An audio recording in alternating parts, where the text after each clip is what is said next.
하나님 말씀 같이 봅니다. 우리에게 주신 말씀은 창세기 35장 6절 7절 말씀입니다.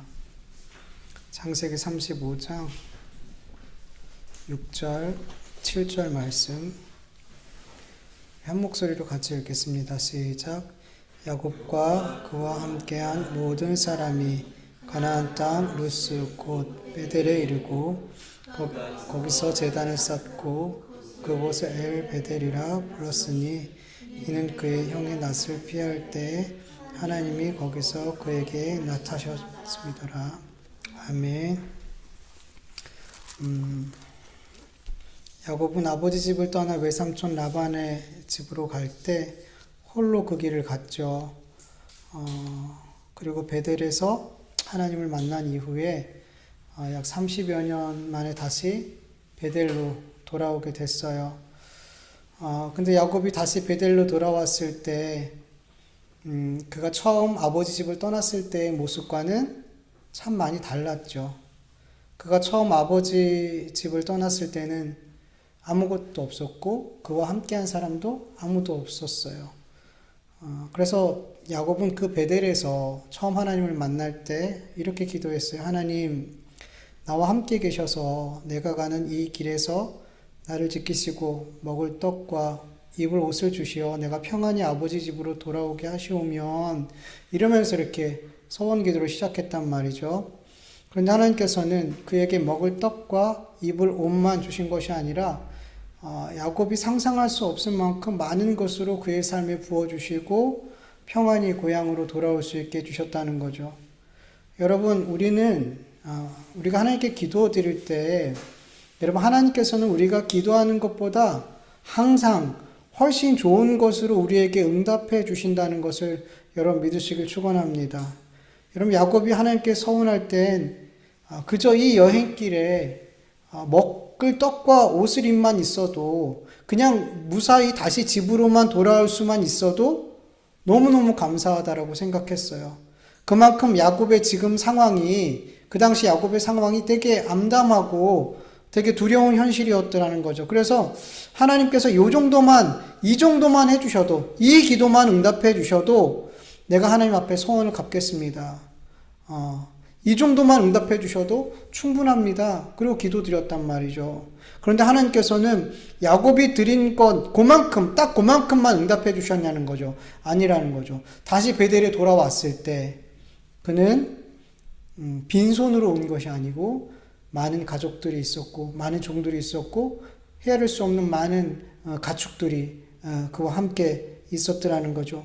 그리고 30여 년이라는 긴 시간 동안 얼마나 많은 위험한 상황들이 있었어요. 그런데 하나님께서는 야곱의 머리털 하나 상하지 않고 다시 무사히 집으로 돌아올 수 있게, 고향 땅으로 돌아올 수 있게 인도해 주셨다라는 거예요. 여러분, 하나님께 기도드릴 때 진실로 하나님께서는 내가 드린 기도보다 훨씬 더, 내가 상상할 수 없을 만큼 더 좋은 것으로 응답하시는 하나님이라는 것을 여러분 믿으면서 기도할 수 있기를 축원합니다. 여러분, 우린 종종 하나님께서 내 기도에 관심이 없는 것 같아, 하나님이 내 기도를 듣지 않는 것 같아, 이렇게 생각할 때가 많죠. 왜냐하면 내가 드린 기도가 응답이 잘 안 된다고 생각해요. 그래서 내가 기도를 하면서, 기도는 드리죠. 기도는 하는데 이 기도가 내가 기도한 것처럼 응답될 거라는 어떤 기대감이 없어요. 정말 이렇게 들어주시겠다라는, 어떤 하나님께서 응답 주시겠다라는 그런 기대를 갖고 드리는 기도보다는 그냥 드리는 거예요. 그냥 주저리 그냥 내가 하고 싶은 말들 막 쏟아내는 거죠. 근데 아니라는 거예요, 여러분. 하나님께서는 하나님의 그 자녀들이 드린 그 기도에 대해서, 우리가 아까 마지막 찬양했잖아요. 언제나 귀 기울이고 들어주셔요. 언제나 귀 기울이고 들어주신단 말이죠. 여러분, 우리가 하나님 앞에 드리는 기도는, 우리가 마지막에 누구의 이름으로 올려드려요? 예수님의 이름으로 기도드립니다. 여러분, 우리 그리스도인들이 하나님 앞에 드리는 기도는 예수 그리스도의 십자가의 대속의 은혜가 통과되어서, 그 은혜를 통과해서 드려지는 기도예요. 하나님께서는 자기 아들의 피 묻은 기도를 여러분 들어주셔요, 안 들어주셔요? 여러분, 우리의 기도는 그냥 기도가 아니에요. 예수님의 피 묻은, 예수님의 십자가에서 흘리신 그 피가 묻어서 하나님 앞에 올라가는 거예요. 여러분, 우리의 예배도, 우리의 삶도, 우리의 기도도, 우리의 예물도, 우리의 모든 헌신도 다 그냥 올라가는 게 아니에요. 하나님 앞에. 하나님 앞에 올라가려면 뭘 통과해야 돼요? 예수님의 보혈을 통과해야 돼요. 그거 통과하지 않으면 아무것도 하나님 앞에 우리의 죄된 날 것이 하나님 앞에 올라갈 수 있는 건 한 가지도 없어요. 다 예수님의 십자가의 보혈의 은혜를 통과한 다음에 하나님 앞에 올라가게 된단 말이에요.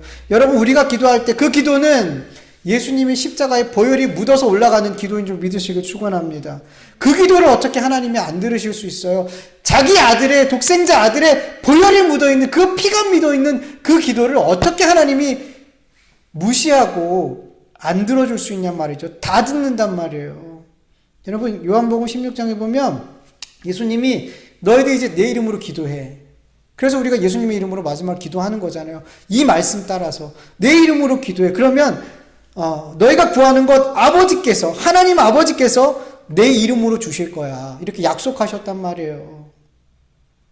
여러분, 우리의 기도는 예수님이라는 이름을, 예수님이라는 보혈을 통과해서 하나님 앞에 올라가는 거이기 때문에 하나님이 반드시 듣는다는 것을 여러분 믿으시길 축원합니다. 예. 그런데 왜 우리가 하나님께서 우리가 드린 그 기도에 응답하시지 않는 것처럼 자꾸만 그렇게 느껴지냔 말이죠. 여러분, 분명 하나님께서는 우리가 드린 그 기도 들으셨어요, 안 들으셨어요? 들으셨어요. 그리고 응답해 주셨어요, 안 해주셨어요? 모르겠어요. 우리가 드린 그 기도보다 훨씬 더 좋은 응답으로 우리에게 이미 응답해 주셨어요, 여러분. 근데 우리는 그게 응답으로 왔는지 몰라더라는 거죠. 왜냐하면 우리는 하나님 앞에 기도 드릴 때 내가 드린 그 기도의 내용대로 응답이 돼야 돼요. 하나님, 이러한 문제가 있어요. 근데 이러한 문제가 이렇게 해결돼야 돼요. 라고 기도했으면 내가 기도한 그대로 그런 방식으로 내 문제가 해결이 돼야지 응답이 됐다. 하나님께서 응답해 주셨다라고 이렇게 생각을 한단 말이에요. 근데 여러분 많이 들어보셨을 거예요. 기도에 대해서. 기도의 응답에는 예스만 있는 게 아니다. 거절도 있고 기다림도 있다. 여러 가지 이렇게 기도의 응답에 대해서 들어봤잖아요. 그런데 여러분, 우리는 대부분 알면서도 하나만 생각해요. 내 기도대로 안 됐네? 응답 못 받았다. 이렇게 결론 내리기가 너무 쉽더라는 거죠. 근데 아니라는 거예요. 하나님은 이미 우리의 기도를 예수님의 이름으로 받으셨고 그것에 대해서 응답해 주셨어요. 예. 근데 여러분, 우리가 드리는, 하나님 앞에 드리는 기도 가운데 여러분, 많은 경우가, 정말 많은 경우가 우리의 육신의 필요와 육신의 욕심을 따라 기도한다는 거죠. 너무 많은 기도, 하나님 앞에 드려진 너무 많은 기도 가운데 우리의 육신의 필요와 우리의 욕심을 따라 기도하더라는 거죠. 여러분, 우리를 이건 인정을 해야 돼요. 하나님, 제가 그렇네요. 여러분, 우리 진짜 인정을 해야 돼요. 여러분, 우리의 육신의 필요와 욕심을 따라 드린 기도대로 하나님께서 예스만 하셨다면 여러분, 우리의 삶은 망가졌어요. 그리고 하나님을 절대로 바르게 믿지 않아요. 우리는 하나님께서 우리가 드린 기도에 계속 예스 그렇게 계속 들어줬다면 우리는 하나님을 바르게 섬길 수가 없어요. 여러분, 우리가 기도한 대로 하나님께서 다 응답해 주시면 우리는 하나님을 마치 한도 없는 블랙카드처럼 생각하게 돼요. 내가 믿고 의지하고 사랑하는 하나님이 아닌 능력을 행하시는 하나님, 내가 마음대로 긁어도 긁는 대로 다 이루어 주시는 그 하나님의 능력을 사랑하는 거지, 하나님을 사랑하는 게 아니라 그 능력을 의지하고 사랑하고 믿게 되더라는 거죠. 여러분, 자녀가 아버지가 아닌, 아버지가 날마다 꺼내든 그 지갑을 사랑하면 여러분, 그 자녀는 아버지를 사랑하는 거예요, 아니에요? 아니에요. 너무 쉽잖아요. 그거 아버지 사랑하는 거 아니에요. 아버지의 능력을 사랑하는 거죠. 아버지의 지갑을 좋아하는 거지 아버지가 좋은 게 아니란 말이에요. 여러분, 하나님을 한도 없는 블랙카드로 여길 때 하나님은 나를 위해서 존재해야 되는 우상이 되는 거예요. 근데 많은 믿는다 하는 사람들이 하나님이 나에게 이런 존재가 되어지길 원해요. 나에게 한도 없이 막 긁어도 다 되는, 다 응답되는 그런 하나님이 되어주기를 기대한단 말이에요. 하나님이라는 우상을 만들고 싶어 하더라는 거죠. 그리고 하나님이라는 우상을 사랑하고 섬기고 싶어 하더라는 거죠. 근데 이런 하나님, 우상으로 만든 하나님을 믿을 때 여러분 우리가 구원받을 수 있어요? 없어요? 그건 하나님이 아니니까 구원받을 수가 없어요. 그건 하나님이 아니란 말이에요. 그래서 하나님께서는 하나님의 자녀들이 자기의 육신의 필요와 욕심을 따라 기도할 때 그 기도대로 응답해 주시지 않는 경우가 훨씬 많은 거예요. 훨씬 많아요. 여러분의 기도 가운데 하나님 예스를 계속 안 해주고 계시다면 하나님이 여러분 정말 사랑하고 계신다라고 믿으면 돼요. 하나님 정말 날 사랑하고 계시는구나. 왜냐하면 우리가 대부분 드리는 그 기도가 육신의 필요와 육신의 욕심으로 기도 드리는 게 너무 많기 때문이에요. 그런데 이런 경우 있어요. 우리가 처음 신앙생활할 때 하나님께서는 그 어린아이 같은 이제 막 신앙생활에서 하나님 누군지 잘 몰라 이런 사람들의 기도에 대해서 되게 잘 응답해 주세요. 정말 잘 응답해 주세요. 왜냐하면 그 당시에는 하나님이 어떤 분인지를 배워야 되거든요. 하나님은 생사화복을 주관하시는구나. 많은 신들에게 기도하고 빌고 이게 아니라 정말 하나님이 기도에 응답해 주시는 분이구나. 하나님이 내 삶을, 내 생사화복을 이렇게 주관하고 있는 분이구나라는 것들을 하나님께서 계속 가르쳐 주기 위해서 그의 육신의 필요와 때로는 욕심을 따라 막 기도하는데 하나님께서 그렇게 응답해 주심으로 하나님이 살아계심을 그렇게 자꾸만 보여주신 때가 있단 말이죠. 근데 항상 그런 게 아니란 말이에요. 그럴 때가 있더라는 거죠. 그런 시기가 지나게 되면은 하나님께서 그렇게 계속 우리의 육신의 필요와 욕심을 따라 기도하는 거 계속 응답해주고 이러지 않는단 말이죠. 여러분 이런 생각이 들 수 있어요. 내 욕심이 아닌 하나님, 정말 내 육신의 필요, 정말 필요한 것을 놓고 기도하는데 하나님 그것도 응답해주시지 않으면 안 되지 않나요? 이런 생각이 들 수 있어요. 여러분 우리가 정말 저도 분명 제 육신의 필요가 있고 그걸 늘 기도를 해요. 우리의 필요를 가지고 하나님께 기도한 거 잘못됐다 말할 수 없어요. 네. 그런데 뭐가 잘못됐는지는 알아야 돼요. 잘못된 게 아닌데 거기서 자꾸 잘못된 게 나오더라는 거죠. 뭐가 문제냐 하면 여러분 우리가 하나님께 우리의 필요를 구할 때 하나님께서 우리의 기도를 들어주시고 응답해 주셔서 우리의 필요가 채워졌어요. 그러면 우리는 이 응답을 받고 나서 어디에 초점을 둬야 될까요? 내 필요가 채워진 그 응답에 이게 해결이 됐어. 이제 됐어. 여기에 초점을 둬야 될까요? 아니면 이렇게 나에게 내 기도를 들으시고 응답하신 이 하나님께, 이 응답 자체를 주신 이 하나님께 우리의 초점을 둬야 될까요? 하나님께 둬야죠. 내 기도에 응답해 주신, 나의 필요를 정말 아시고 나의 필요를, 내 문제를 해결해 주신 이 하나님께 초점을 두게 되면 어떻게 되냐면 하나님 정말 감사해요. 하나님 너무 이 은혜가 너무나 감격스러워요.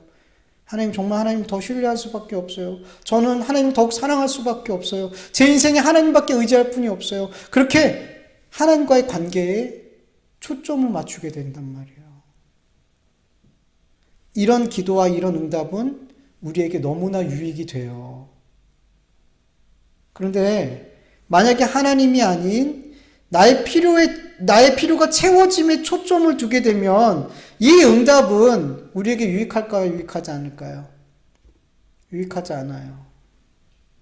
왜냐하면 우리가 드린 기도의 응답의 결과에만 자꾸만 초점을 두게 되면 우리의 필요가 채워짐에 그 초점을 두게 되면 하나님을 점점 우리는 우상화하게 되어 있어요. 나를 위한 하나님, 나의 필요에 의한 하나님으로 자꾸만 가게 된단 말이에요. 이런 문제는 이 두 경우 가운데 하나님께서 나의 필요를 채워주신 어떤 응답을 주셨을 때 이 두 가지 경우 가운데 우리가 어디로 많이 갈까요? 두 번째로 많이 가요. 하나님께서 나에게 주신 그 필요, 채워주신 그 필요에 내 마음을 두게 되더라는 거죠. 하나님께서 내 기도에 응답하시사 내 필요를 채워주셨을 때 내 육신에 더 만족스러운 삶에 더 집중하게 되더라는 거죠. 이 문제가 해결되고 내 필요가 채워졌을 때 이 응답으로 말미암아 누굴 만족시키냐면 나를 만족시키는 삶으로 나아가더라는 거죠. 이걸 채워주신, 내 필요를 채워주시고 응답해주신 그 하나님께 집중하고 하나님과의 더 깊은 관계로 나아가지 못하고 하나님과의 관계에 더 집중하지 못하고 내 육신의 만족을 더 채우는 그곳으로 우리가 집중하게 되더라는 거예요. 너무 많은 경우가. 결국 욕심을 따라 우리가 기도하지 않고 나의 필요를 위해서 기도를 했다 하더라도 이 기도의 응답이 하나님과의 나의 관계를 더 깊은 사랑과 신뢰의 관계로 세워가는 응답이 아니라 이 응답이 내 육신의 만족을 더 채워가는 내 육신의 만족에 더 집중하게 만드는 그런 응답으로 내가 사용하게 된다면 결국에는 나의 필요를 채우기 위한 기도도 결국에 하나님을 우상화하게 만든다는 거예요. 나의 필요를 위한 하나님으로 만드는 거예요. 여러분, 우리의 필요를 위해 기도할 수 있어요. 기도하세요. 물론 기도하지 말라 그래도 늘 하실 거 아니에요? 우리의 필요를, 여러분의 육신의 필요를 여러분 기도하세요. 그런데 이것만큼 반드시 기억해야 돼요. 하나님께서 우리의 기도에 응답하심으로 우리의 필요를 채워주셨다면 나에게 채워진 그 필요, 해결된 그 문제, 여기에 집중하지 마시고 하나님께 집중하세요. 나에게 응답해 주신 나의 이 깊은 어두움을, 이 깊은 힘듦을, 깊은 고난을, 이 깊은 내가 해결할 수 없는 이 문제들을, 이 필요들을 해결해 주시고 채워주신 그 하나님의 은혜에 여러분 집중하세요. 그 은혜에 감사하시고 그 하나님과의 관계에 더 집중할 수 있기를 간절히 원합니다. 그러면 여러분, 하나님께서 그 기도 응답해 주실까 안 해 주실까요? 그런 기도와 그런 기도에 대해서 그렇게 반응하는 사람에게 하나님께서 응답해 주실까 안 해 주실까요? 응답해 주시죠. 응답해 주세요. 근데 자꾸만 우리의 삶에 왜 그런 응답이 없냐면 우리가 자꾸 하나님께서 응답을 주셨을 때 어떻게 그 응답에 어떻게 반응하냐는 거죠. 우리가 이와 다른 반응을 하면서 산다는 거예요. 이 기도 응답이 하나님과 더 깊은 관계로 나간다면 하나님을 왜 안 들어주시겠어요? 이 기도의 응답으로 말미암아 내가 하나님을 더 사랑하고 더 신뢰한다면 하나님을 왜 안 들어주시겠어요? 근데 주는 이 응답마다 나의 육신의 만족을 위해서 거기에 더 집중하는 삶, 내 개인의 삶, 내 육신의 욕망에 그 만족에 더 집중하는 삶을 사는데 나에게 오히려 해로운데 하나님과 관계가 오히려 더 그것으로 인해 더 멀어지는데 그리고 기도가 항상 그걸 목적으로 기도하는데 하나님께서 들어주고 싶겠냔 말이죠. 우리한테 해가 되는데 여러분, 하나님은 우리의 기도를 들으셔요. 그리고 항상 더 좋은 것으로 주세요. 근데 그게 더 좋은 거예요? 우리가 해가 되잖아요. 이건 좋은 게 아니잖아요. 우리가 하나님께 받은 응답을 그렇게 반응하게 되면 내 육신의 만족에 더 집중하는 삶으로 나아가게 된다면 그거는 해가 되잖아요. 하나님 반드시 우리의 기도에 더 좋은 걸 주시는데 그 해되는 걸 우리한테 주시겠냐는 거죠. 아니라는 거예요. 그리고 너무 중요한 건 뭐냐면 하나님의 응답에 대해 이렇게 바르게 반응하는 사람들에게 하나님께서는 반응하는 사람들은 하나님께서 내 필요에 대한 기도에 응답해 주시지 않아도 이것 역시도 하나님의 응답으로 금방 받아들여요. 하나님께서 내 필요에 대해 응답을 주시지 않아도 내 필요를 채워주시지 않았다 할지라도 이 하나님의 응답, 이게 나에게 주시는 가장 좋은 응답으로 믿는단 말이에요. 그래서 하나님께서 내가 드린 그 기도대로 응답해 주시고 내 필요를 채워주셔도 하나님과 사랑과 신뢰의 관계, 하나님께 집중하고 응답해 주시지 않아도 내가 기도드린 대로 내 삶에 응답되어지지 않아도 그 가운데서도 하나님과 깊은 관계, 이것도 하나님의 응답으로 믿음으로 말미암아 하나님, 이것 역시 하나님의 뜻이 있는 줄 믿습니다. 이것 역시도 하나님께서 나에게 주신 가장 좋은 응답이라고 믿습니다. 그러면서 이것으로도 이 응답되어지지 않은 것을 응답으로 믿고 이것 붙들고 또 하나님과 깊은 관계로, 하나님과 사랑과 신뢰의 관계로 가더라는 거예요.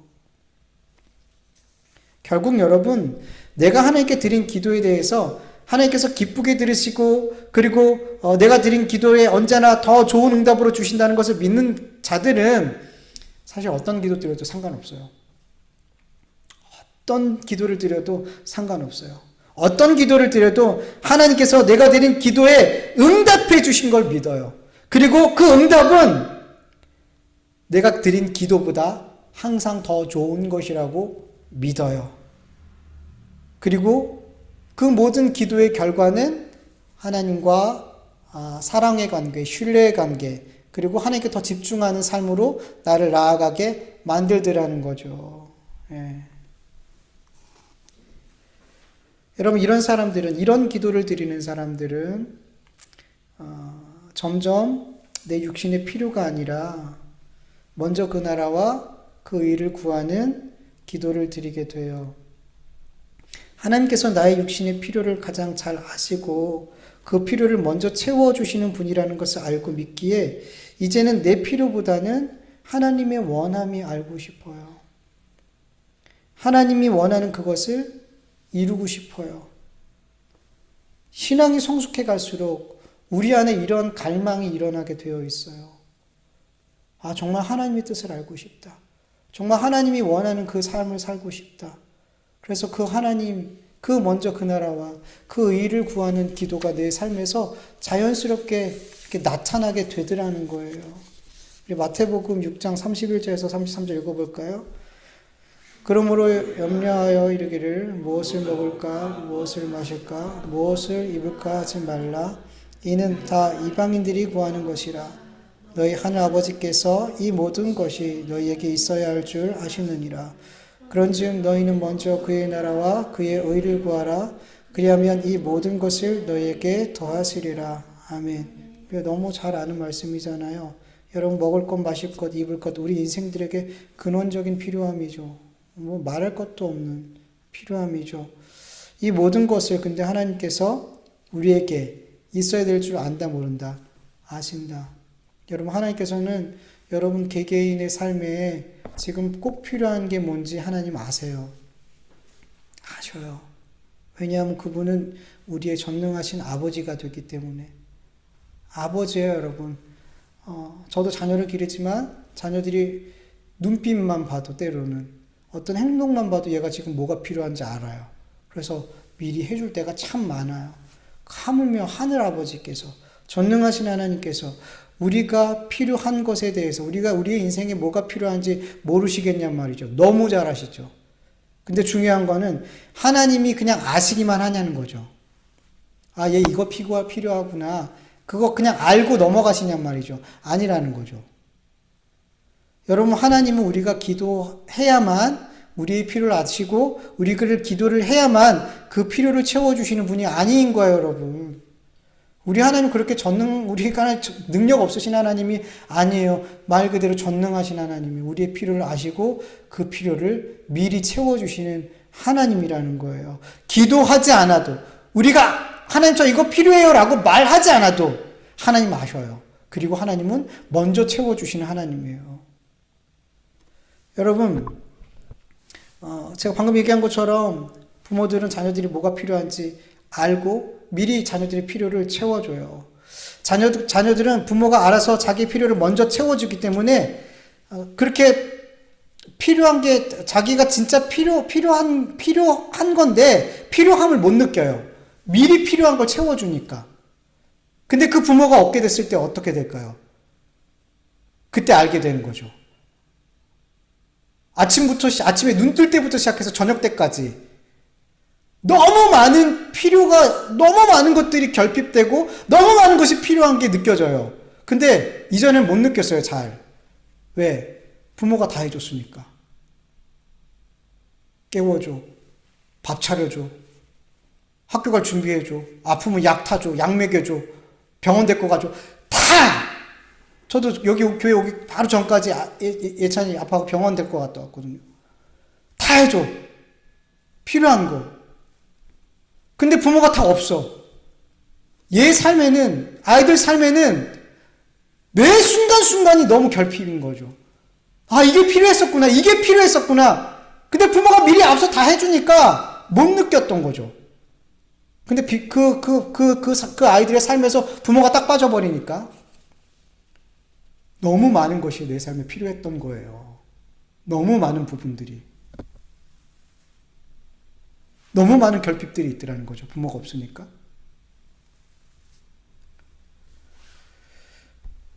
근데 아이들이 그렇게 결핍을 많이 정상적으로 이렇게 아이들이 건강하게 자라고 이 모든 과정에 부모가 미리 챙겨줌과 채워줌이 있었기 때문에 그 아이들이 그렇게까지 큰 결핍을 못 느끼면서 필요를 못 느끼면서 살더라는 거죠. 하물며 여러분 우리 하나님 아버지께서 우리의 필요에 대해서 모르시고 채워주시지 않겠냐 말이죠. 하나님이 우리의 모든 필요를 아시고 하나님께서 먼저 채워주고 계시단 말이에요.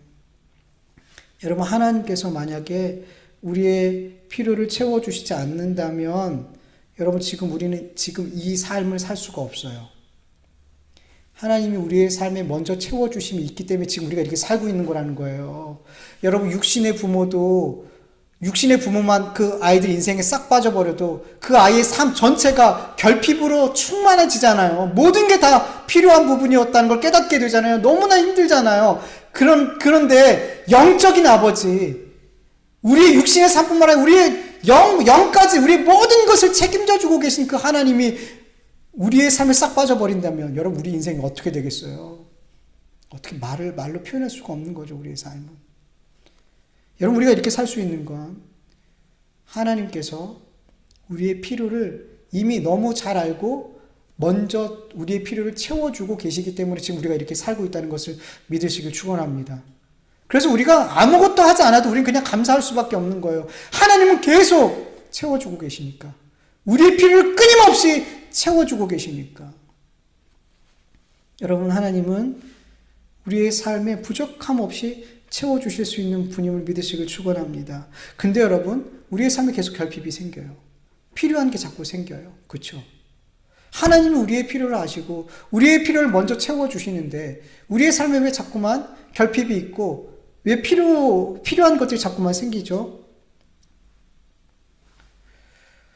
하나님께서 우리의 삶에 정말 모든 필요를 다 채워주셨다. 미리 앞서 채워주셨다면, 그래서 우리의 삶에 부족한 것이 없다면 여러분 우리는 내 삶의 모든 필요를 채워주시는 분이 하나님이라는 것을 모르고 살아요. 마치 부모들이 자녀들에게 다 미리 챙겨주니까 마치 이게 당연한 것처럼, 이게 부모가 챙겨주고 부모가 지금 내 삶에 다 모든 필요를 채워주고 있다는 걸, 이거를 전혀 애들 인식 못하고 살거든요. 몰라요. 애들 고마움도 없어요. 당연한 거예요. 마찬가지예요. 하나님이 정말 우리의 삶에 정말 결핍과 모든 필요를 미리 다 채워주셔서 우리에게 부족함이 없다면 우리는 내 삶의 모든 필요를 채워주고 계시는, 내 삶을 인도하고 계시는 그 하나님에 대해서 알고 싶지도 않고 하나님이 필요하지도 않고 감사하지도 않는단 말이죠.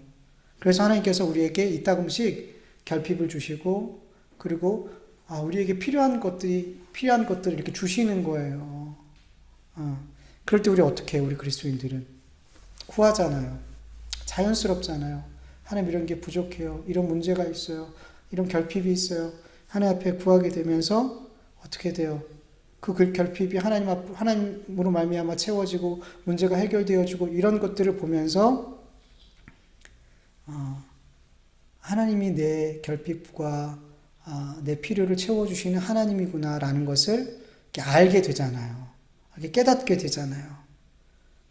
그러면서 우리는 어떻게 나아가냐면 하나님께서 내가 필요를 구했을 때 항상 내가 구하는 것보다 훨씬 더 좋은 것으로 채워주시는 것을 계속 경험함으로 하나님께서 내 육신의 필요를 채워주시는 분이구나. 그것도 항상 내가 구하는 것보다 훨씬 더 좋은 것으로 채워주시는 하나님이구나. 이걸 자꾸 경험하면서 그냥 내 육신의 필요를 하나님께 맡기게 돼요. 그냥 맡기게 돼요. 육신의 필요가 생겼을 때 예전은 그것 생기자마자 기도했어요. 하나님 이거 필요해요. 하나님 이거 어려워요. 이 문제 그렇게 급급하게 늘 그렇게 하나님을 찾았는데 이것들이 내 안에 경험되어지면서 분명하게 믿어졌어요. 하나님은 내 삶의 필요를 내가 구하지 않아도, 때는 내가 구했을 때 이보다 훨씬 더 좋은 것으로 항상 나에게 응답하기를 기뻐하시는 하나님이구나 라는 것들이 계속 경험되어졌을 때 이제 그것으로 인해서 육신에 필요한 것들이 생겼어요. 결핍이 생겼어요. 근데 그것을 그때마다 가지고 나가지 않아요. 내 안에 믿음이 생겼어요. 하나님께 맡길 수 있는 믿음이 생겼어요. 하나님 이 또한 하나님의 은혜입니다. 이건 역시도 하나님께서 저에게 뭔가를 알려주시려고, 저에게 깨닫게 해주시려고, 하나님과 관계를 바르게 세우려고 하나님께서 주시는 은혜의 시간입니다. 그러니까 뭔가 해결을 위해서 기도하는 게 아니더라는 거죠. 그리고 이런 필요를 계속해서 기도의 제목에 거의 대부분이 많은 사람들이 기도의 제목이 다 뭐냐면 내 필요를 구하는 거에 되게 많이 집중되어 있어요. 너무 많은 기도의 제목과 기도의 시간이 거기에 할애되어 있어요. 근데 그렇지 않게 되더라는 거죠. 그리고 먼저 그 나라와 그 의를 구하게 되는 거예요. 정말 하나님이 내 필요를 다 채워주시니 하나님, 제가 기도드릴 것은 이제 하나님의 원함을 제가 알고 순종하고 싶어요. 그리고 너무 중요한 건 이렇게 기도하는 사람들은 내 삶의 가장 필요는 하나님 자체라는 것을 깨닫게 돼요. 예전에 이게 필요했어요. 이게 부족했어요. 그렇게 기도하기 바빴는데 하나님께서 내 삶의 필요를 채워주시는 분이라는 걸, 더 좋은 것으로 주시는 분이라는 것을 내가 믿게 난 다음에는 내 삶의 진짜 필요는 하나님 한 분이구나. 내가 이게 없고 저게 없어서 내 삶이 결핍되고 내 삶에 이게 필요해, 이게 있으면 내 삶이 너무 행복할 것 같은데 아니었구나. 내가 하나님이 없기 때문에 내가 이렇게 힘든 거구나. 내 삶에 하나님이 있어야 될 자리에 하나님이 없고 다른 게 들어와서 내 삶이 이렇게 힘든 거구나. 내가 이렇게 결핍을 느끼는구나 라고 깨닫게 된단 말이에요. 그래서 내 삶의 가장 필요는 하나님이구나. 그걸 깨닫게 되고 하나님을 구하기 시작하는 거예요. 하나님이 원하는 것을 구하기 시작하게 되는 거예요. 우리의 기도가 여기까지 가야 돼요. 우리의 신앙이 여기까지 가야 된단 말이에요.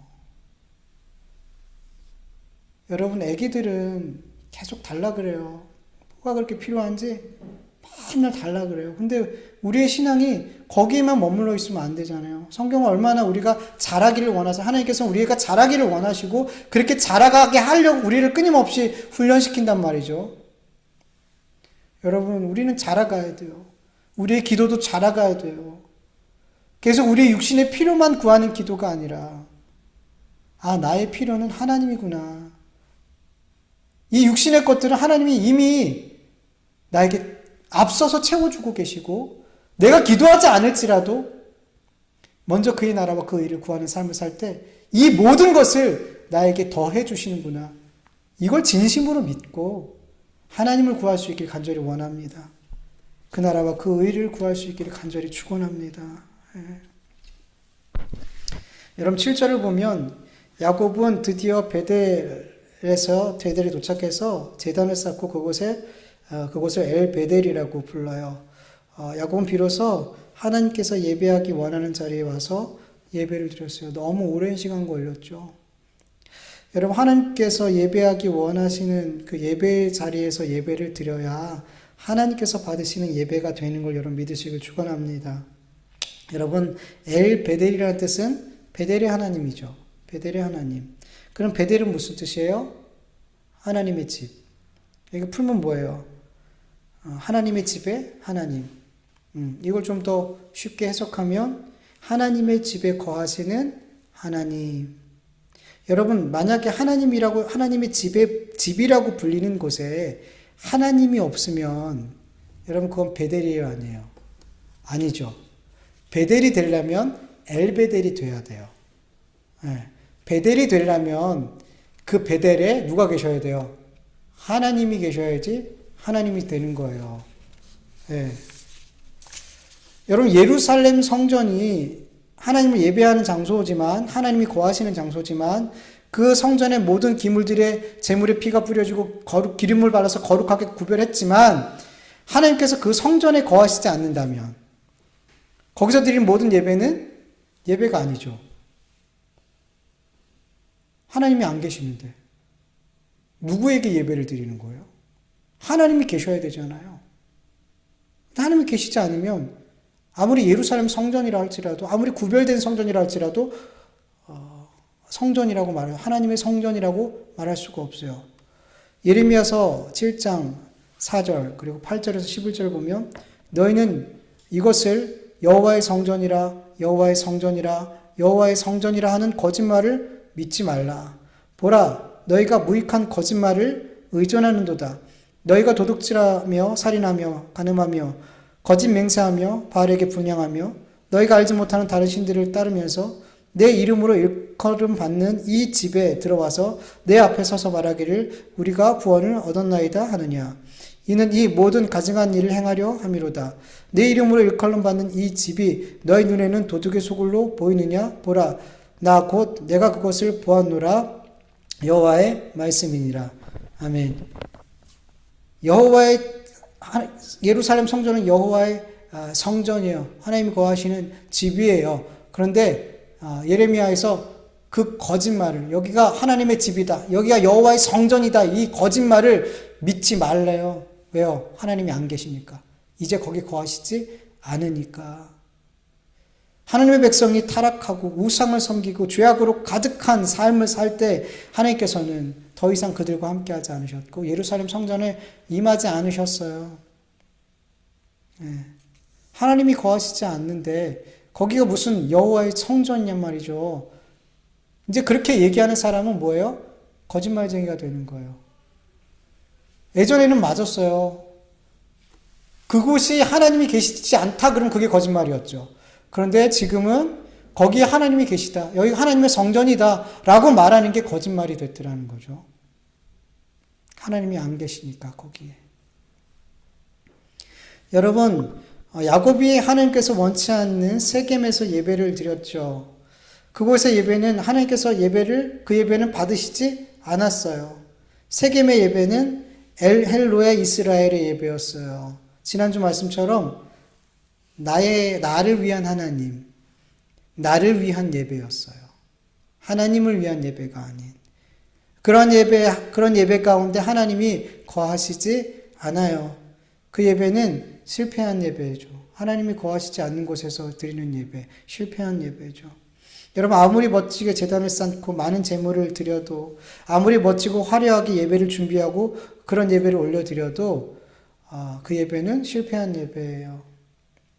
이렇게 실패한 예배를 드리던 야곱을 하나님께서 찾아오셨죠. 그리고 비로소 야곱은 하나님께서 거하시는 곳, 하나님의 마음이 있는 곳, 그 베델로 가서 예배를 드릴 수 있게 되었어요. 비로소 하나님을 위한 예배, 바른 예배를 드릴 수 있게 되었어요. 여러분 우리의 예배는 엘베델의 예배가 되어야 돼요. 하나님께서 거하시는 곳에서 하나님께 예배를 드려야 돼요. 그러기 위해서 여러분 하나님이 원하시는 자리로 가야 되겠죠. 여러분 하나님이 원하시는 자리가 어디예요? 어디예요? 여러분 우리는 보통 이럴 때가 많아요. 하나님 내가 여기서 예배 드릴 테니까 이리 오세요. 하나님 여기로 오세요. 저기로 오세요. 하나님 여기서 예배 드릴 테니까 하나님 내가 여기서 예배 드릴 테니까 하나님 여기 오셔가지고 우리 예배를 영광스럽게 받으세요. 내가 갖고 싶은 곳, 내가 원하는 삶을 살면서 하나님 내가 여기서 예배의 삶을 살게요. 여기서 영광 받으세요. 아니라는 거죠. 여러분 하나님 우리가 오라 가라 하는 게 아니에요. 하나님이 가라 하면 우리가 가고 하나님이 오라 가면 우리가 와야 되는 거죠. 그죠? 반대로 됐어요. 여러분 우리가 하나님이 원하는 자리에서 하나님이 원하는 하나님이 원하는 예배의 삶을 살려면 어떻게 될까요? 물어야죠. 하나님 어디가 하나님이 원하시는 삶의 자리인가요? 하나님 제가 어디에 있어야지 되나요? 하나님 물어야죠. 너무 많은 그리스도인들이 그냥 똑같 제 앞에서 얘기한 것처럼 하나님 내가 원하는 대로 가. 내가 가고 싶은 길로 가. 하나도 안 물어. 그리고 하나님 내가 여기서 예배의 삶을 살 테니 하나님 여기서 영광 받아. 여기 오셔서 제가 하는 삶을 보시고 영광 받으세요. 아니요. 이미 시작이 글렀어요. 시작이 틀려먹었어요. 이게 세겜의 예배예요. 하나님은 이스라엘의 하나님입니다. 하나님은 나의 하나님입니다. 근데 하나님 뭐라 그러면 나 네 하나님 아닌데? 나 여기서 드린 예배 안 받는데?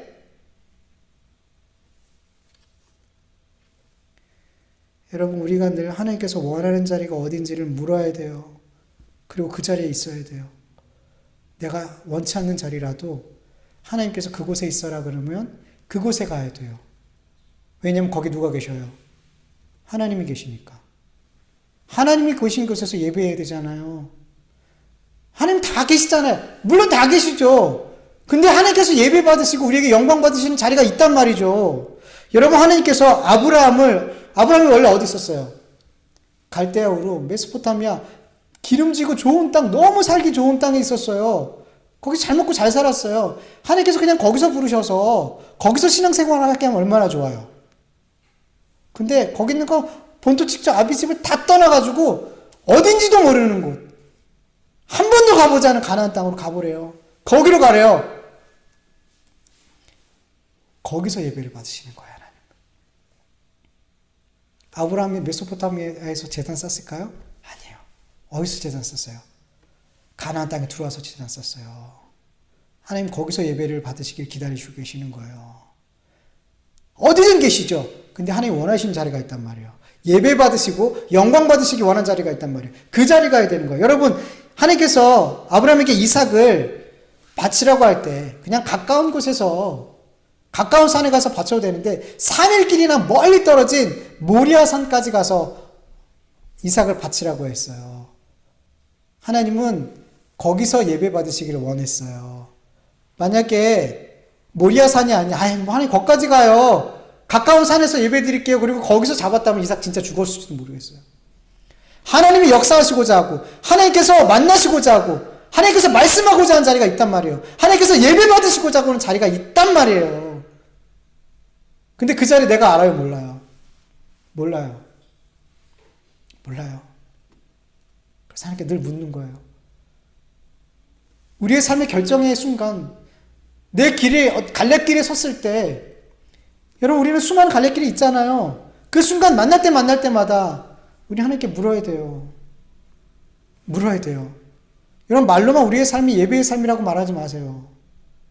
하나님이 있는 곳이 하나님께서 원하시는 곳에 가야지 우리는 예배의 삶을 살 수 있어요. 그것부터 시작이에요. 거기서 살아내는 건 두 번째 문제예요. 하나님이 원하시는 그 자리에 가는 게 먼저란 말이에요. 그 다음에 삶이란 말이에요. 그 전에 먼저 하나님이 원하시는 곳, 하나님이 계시고 있는 곳, 하나님이 있으라는 곳이 어딘지를 알아야 되는 거죠. 그래서 물어야 되는 거예요. 하나님 앞에.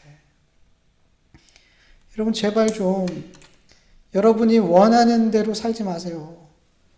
하나님 제가 이렇게 이 직장 가고 싶어요. 하나님 제가 여기 가고 싶어요. 아버지 제가 이 사람 만나고 싶어요. 본인이 원하는 대로 다 결정하고 하나님 제가 여기서 어떻게 사나 보세요. 땡이에요. 야곱의 삶을 보세요. 땡이라니까요. 세겜의 예배 땡이라니까요. 아니라니까요 그거. 처음부터 단추를 잘못 낀 거잖아요. 여러분 첫 단추를 잘 끼세요. 여러분의 예배가 그리고 여러분의 삶의 예배가 하나님께서 받으시는 그 예배, 성공하는 예배가 되려면 첫 단추를 잘 끼세요. 물으세요 여러분 제발. 내가 어디로 가야 돼요? 저도 늘 치열하게 묻고 살고 있어요. 늘 묻고 있어요. 크든 작든 첫 단추를 바르게 껴야지 제가 가는 그 자리가 하나님께서 받으시는 예배의 자리가 될 수 있기 때문에. 말로만 예배의 성공 아니에요 여러분. 여러분 묻지 않고 결정했다면 이미 실패한 거예요. 거기서 뭘 하든 이미 실패한 예배를 드리고 있는 거예요. 여러분 제발 물으세요. 너무 제가 이렇게 자꾸 얘기하냐면 너무 안 물어요. 너무 안 묻고 해요. 하나님 앞에. 내 기분대로. 기분이 마치 응답인 것처럼 내가 원하는 그 기분 있잖아요. 기도할 때 내 기분이 되게 많이 올라와요. 이게 막 헷갈리거든요. 내 육이 막 기도하는데 내 육이 너무 기뻐. 여러분 그러면 그거 거의 내 하나님께 주신 응답이 아니라고 보면 맞아요. 하나님이 주신 응답은 우리 몸이 거부해요. 막 하고 싶지 않아요. 얼마나 우리가 기도하면서 내가 원하는 것을 하나님 앞에 강요하고 내가 원하는 것을 하나님 앞에 계속 또 얘기하고 그리고 나서 그게 응답인 것처럼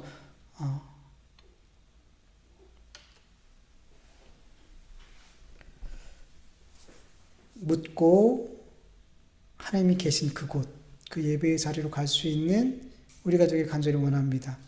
거기서부터 시작입니다. 거기서부터. 여러분 야곱이 세겜에서 제단을 쌓고 아무리 엘로헤 이스라엘 불러도 하나님은 야곱을 거기서 만나주셨어요? 안 만나주셨어요? 안 만나주셨어요. 이 예배가 왜 실패한 예배라고 제가 계속 확실하게 얘기할 수 있냐면 하나님이 안 만나주셨어요. 여러분 하나님이 안 만나주시는 인생, 하나님이 안 만나주시는 예배, 여러분 이거 예배 아니에요. 마당만 밟고 가는 거 예배 아니에요, 여러분. 여러분 이곳에 우리가 예배드리지만 두 종류의 사람이 있어요. 하나님이 만나주시는 사람과 마당만 밟고 가는 사람이 있어요. 하나님을 만난 사람은 예배를 드렸어요. 마당만 밟고 간 사람 예배 드린 거 아니에요, 여러분. 세겜에서 드린 예배는, 야곱의 예배는 마당만 밟은 예배, 하나님 못 만난 예배예요. 그냥 자기 스스로만 만족한 거예요. 하나님은 나의 하나님입니다. 막 예배 드리고 나서 감격해가지고 하나님은 이스라엘의 하나님입니다. 이렇게 막 외쳤다니까요. 이런 사람 얼마나 많은지 몰라요. 예배 드리고 자기 기분에 취해서 하나님은 나의 하나님. 내가 하나님을 위해서 모든 것을 할 수 있습니다. 거기 하나님 없어. 하나님 나 만나주시지도 않았어. 자기 기분에 취해서. 감정적인 예배.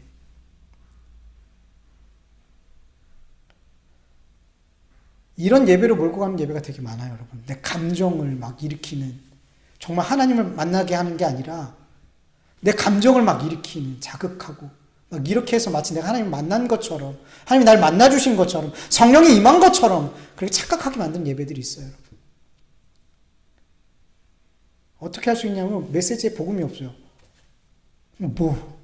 거기서 찬송하고 복음이 없는데 막 하나님 만났다 그러면 도대체 난 거기서 어떻게 하나님 만났을까?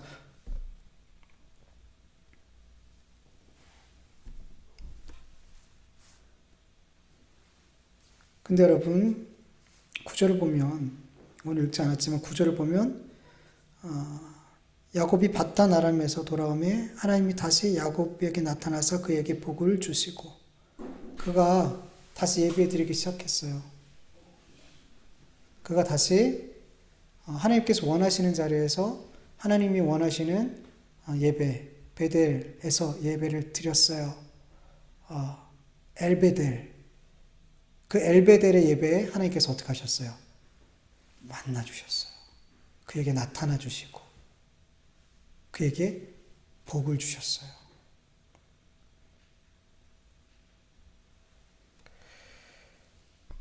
여러분 베델에서 하나님께서 그에게 나타나시고 그를 만나주신 건 사실 너무 당연한 일이에요. 왜요? 그 베델은 누가 원하는 자리예요? 하나님이 원하시는 곳이고 하나님이 오신 곳이에요. 하나님이 원하신 곳에 하나님 계신 그곳에 갔으니 당연히 하나님을 만나게 되겠죠. 거기서 하나님 예배했으면 당연히 하나님 만나게 되겠죠. 여러분 저를 만나려면 저희 집에 와야지 만나잖아요. 정준 형제 집에 가지고 저 찾으면 못 만나죠. 이상한 사람 나오죠. 마찬가지잖아요, 여러분. 세겜에서 드린 제사는 야곱이 하나님을 못 만났어요. 당연한 거죠. 거기 하나님 안 계십니까? 하나님 원하시는 자리가 아니니까. 베델에서 드린 제사 가운데 야곱이 하나님 만난 것도 너무 당연한 거란 말이에요. 하나님이 원하는 자리에서 하나님 예배했을 때 하나님을 만나는 건 당연한 거죠. 여러분 하나님께서 가라한 자리 그곳에서 예배의 삶을 살면 반드시 하나님을 만나게 될 줄 믿습니다. 그리고 거기서 하나님께서 뭘 주세요? 우리에게 복을 주세요. 복을 주세요. 여러분 정말 하나님께서 주시는 복을 받고 싶지 않아요? 여러분 하나님 주시는 복이 사모되지 않아요? 여러분 좀 그런 걸 사모하세요. 하나님이 정말 나에게 복 주셨으면 좋겠다. 야곱이 받은 이런 복 말고 빈손으로 갔다가 어마어마한 아내가 몇 명이고요, 자녀가 몇 명이고요, 이런 복 말고요. 여러분 하나님이 주시는 복은 그보다 더 좋은 복인 거예요. 우리가 받는 하나님께 주시는 복은 여러분 육적인 복 받고 싶어요? 영적인 복 받고 싶어요? 고민되죠? 둘 다 받으면 안 돼요? 욕심쟁이. 둘 다 주실 때도 있죠, 하나님께서. 둘 다 주실 때도 있어요. 근데 여러분, 하나님께서 많은 경우에 우리에게 영적인 복을 주실 때가 더 많아요. 왜냐하면 우리가 육신적으로 자꾸 복을 받고 구약처럼 육신적으로 우리의 육신이 자꾸만 복을 받으면 우리가 육신이 세워지거든요. 힘 있고 능력 있고 성공하고 인기 있고 명예 있고 막 이렇게 하나님께서 육신의 복을 주시면 우리의 육이 막 세워지거든요. 그럼 여러분 그게 하나님과 나와의 관계를 더 밀접하고 더 친밀하게 만들까요? 헐거워지고 멀어지게 만들까요? 멀어지게 만들어요. 우리의 육신의 복이 넘치고 넘치도록 받으면 오히려 이게 하나님과 나와의 관계가 더 친밀하고 더 이렇게 잘 세워졌으면 좋겠는데 그렇지 않은 경우가 더 많다는 거죠. 그래서 하나님께서 영적인 복을 많이 주시는 거예요. 육적인 복보다. 그리고 영적인 복을 충만히 받고 이 복이 진짜 복이라는 걸 아는 사람들한테 하나님께서 육적인 복을 주시면 그 사람들은 흔들리지 않아요. 이거에 별로 개의치 않아요. 그런데 이 영적인 복이 뭔지 모르고 이 영적인 복이 진짜 하나님의 복이구나 정말 그 복을 사모하지 않은 상태에서 하나님께서 육적인 복을 막 줘버리면 어떻게 될까요? 하나님과 멀어져요. 그것 때문에 멀어져요. 그것 때문에 그 사람의 신앙이 망해요. 그래서 하나님께서 우리에게 뭘 먼저 주시냐 하면 영적인 복을 자꾸 주시고 이 복을 사모하게 하시고 이게 진짜 복이구나. 하늘의 신령한 복이 진짜 복이구나. 그걸 깨닫게 하신단 말이에요. 그래서 하나님께서 주시는 우리의 응답, 우리의 기도에 주시는 응답은 여러분 많은 경우가 어떤 응답으로 오냐면 영적인 응답으로 많이 와요. 영적인 응답으로, 영적인 유익으로. 육적인 유익보다 영적인 유익으로 응답 올 때가 훨씬 더 많은 거예요. 근데 그러니까 잘 안 보이는 거예요. 육신적인 복으로 와야지 우리는 이게 응답이구나 이렇게 빨리 캐치하는데 이게 영적인 복으로 오니까 이게 잘 복을 받았는지 응답이 됐는지 잘 이렇게 모르더라는 거죠.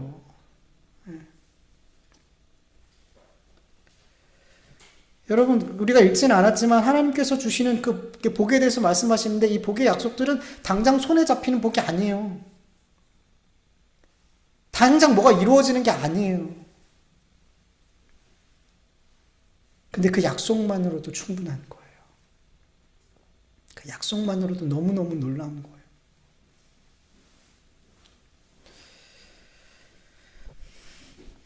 여러분 우리가 하나님께 정말 복받는 삶을 살길 간절히 원합니다. 그러려면 우리가 예배가 살아있는 성공하는 예배가 되어져야 되는 거예요. 우리 예배, 이 시간 예배도 우리의 삶의 예배도. 그러기 위해서 우리는 늘 하나님께 물어야 돼요. 하나님, 제가 하나님 계신 곳, 하나님이 원하시는 곳에 있게 해주세요. 그곳에서 제가 예배하고 예배의 삶을 살 수 있도록 도와주세요. 그럴 때 여러분 하나님께서 하나님 원하는 자리에서 하나님 원하는 그 믿음의 삶을 사는 우리에게 찾아오시고 만나주시고 우리에게 복 주실 줄 믿습니다. 우리 같이 말씀 기억하면서 잠시 기도하죠.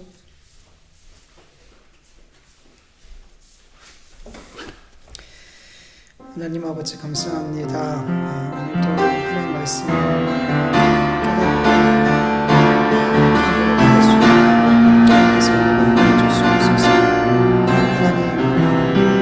하나님께서 우리에게 어떤 말씀을 주셨든 단 한 말씀이라도 아버지 한 사람 한 사람 그 마음의 심령에 아버지 그 말씀들이 단 한 가지라도 기록되어져서 아버지 하나님 내 삶에 하나님의 말씀에 순종하는 삶이 있게 하여 주옵소서. 무엇보다 하나님 우리의 삶이 정말 늘 하나님 앞에 예배하는 삶 엘베델의 삶이 되길 원합니다. 하나님이 있으라는 곳이 어딘지를 깨닫기를 원하고 그곳에 가서 하나님을 예배하는 삶을 삶으로 정말 하나님이 우리를 만나주시고 복주시는 그런 복된 삶이 되어질 수 있도록 역사하여 주시옵소서. 간절히 원하오니 하나님 도와주시옵소서. 하나님께서는 우리의 기도를 들어주시는 줄 믿습니다. 하나님께서는 우리의 기도를 들으시고 가장 좋은 것으로 더 좋은 것으로 우리에게 응답해 주신 것을 압니다. 하나님 우리가 하나님 자꾸만 내 기도 안 들어주세요. 내 기도를 외면하세요. 아버지 하나님 이렇게 생각하지 않게 하여 주시옵소서. 하나님 눈뜬 자가 되게 하여 주셔서 하나님께서 내게 얼마나 많은 기도에 응답을 주셨는지 내 기도에 모든 것에 응답해 주시고 예수님의 피 묻은 그 기도를 절대 외면하지 않으시고 들어주고 계신다는 것을 그리고 가장 선한 것을 선한 응답으로 우리에게 응답해 주시고 하늘의 복으로 우리에게 채워주신다는 것을 믿고 아버지 하나님 우리가 우리의 필요를 아버지 하나님 앞에 아뢰므로 말미암아 그 가운데 더 깊이 하나님을 만나고 하나님과 더 깊은 영적인 관계를 맺어갈 수 있도록 역사하여 주시옵소서. 아버지 그리고 더 나아가서 우리가 먼저 그 나라와 그 일을 구할 수 있는 아버지 그 자리까지 나아갈 수 있는 은혜를 베풀어 주시옵소서. 감사합니다. 예수님의 이름으로 기도합니다. 하나님 아버지 감사합니다. 오늘도 이렇게 하나님 앞에 예배 올려드릴 수 있게 하여 주셔서 감사합니다. 하나님 앞에 드린 이 모든 예배가 사람의 눈으로 볼 때 어떠하든 하나님께서 예수님의 피 묻은 예배로 받아주실 줄 믿습니다. 하나님 우리의 기도도 우리의 찬송도 이 모든 예배가 예수 그리스도의 피가 묻어 하나님 앞에 올라갈 때 하나님 우리의 연약함과 모든 죄악과 허물들은 감춰주시고 예수 그리스도의 피를 보시사 이 모든 것을 기쁘게 받아 주시옵소서. 하나님 오늘 주님 말씀을 나누었는데 아버지 이 말씀 가운데 단 한 말씀 단 한 구절이라도 우리의 마음 가운데 하나님의 말씀으로 들려지게 하여 주시옵소서. 하나님 이 예배가 정말 엘베델의 예배가 되어서 하나님을 만나는 예배가 되어져서 말씀으로 오신 이 하나님을 우리가 꼭 만나게 하여 주셔서 단 한 구절이라도 한 문장이라도 이 하나님의 말씀을 내 안에 두고 돌아갈 수 있도록 도와주시옵소서. 우리가 하나님께 예배하는데 하나님의 말씀이 내 안에 없다면 하나님 우리가 이 자리에서 예배했다 말할 수 있겠습니까? 하나님 도와주셔서 아버지 이 시간 하나님 앞에 나눈 말씀들이 아버지 한 말씀이라도 꼭 하나님 말씀으로 들려지고 믿어지고 내 삶에 역사하는 말씀 되게 하여 주시옵소서. 감사하며 예수님의 이름으로 기도합니다. 아멘. 주님 가르쳐 주신 기도로 예배 마치겠습니다. 하늘에 계신 우리 아버지요 이름이 거룩히 여김을 받으시오며 나라의 마옵시오며 뜻이 하늘에서 이루어진 것 같이 땅에서도 이루어지이다. 오늘날 우리에게 일용할 양식을 주옵시고 우리가 우리에게 죄진 자를 사하여 준 것 같이 우리 죄를 사하여 주옵시고 우리를 시험에 들게 하지 마옵시고 다만 악에서 구하옵소서. 대개 나라와 권세와 영광이 아버지께 영원히 있사옵나이다. 아멘.